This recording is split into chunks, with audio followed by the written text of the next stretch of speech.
Super quick video today. I just wanted to touch on the difference of knowing when you need to be harsh with yourself and knowing when to be soft with yourself. And I would say what has worked for me has been being soft with myself first. And then when I sit in emotions or tragedy or sadness and comforting myself long enough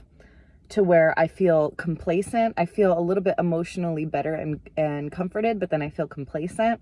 Then I know it's time to switch into that mode on the other side of like, all right, girl, get up now. We have things to do. So a really good gauge where you can tell when you need to switch from softness into discipline or femininity into masculine fire and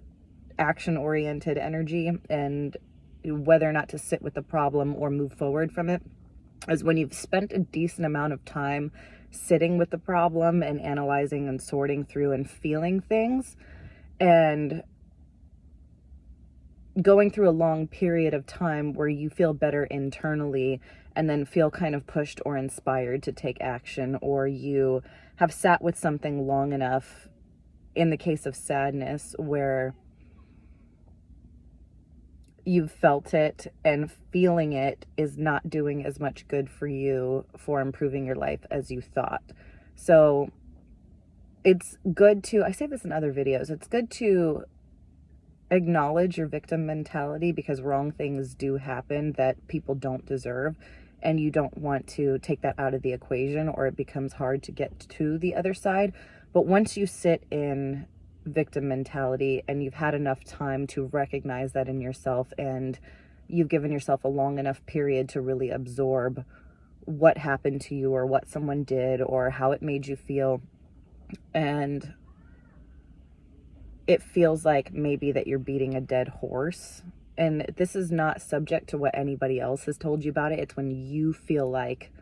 you're tired of sitting with it, or you're bored of sitting with it, or you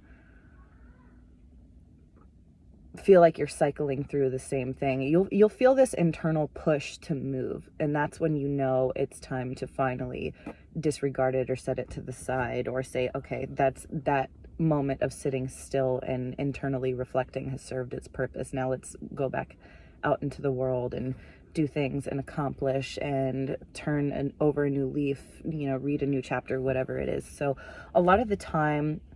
it's going to be after you've sat in a cycle for a long period of time and you've gotten both the mental understanding and time to sit and actually feel it, whether it has been through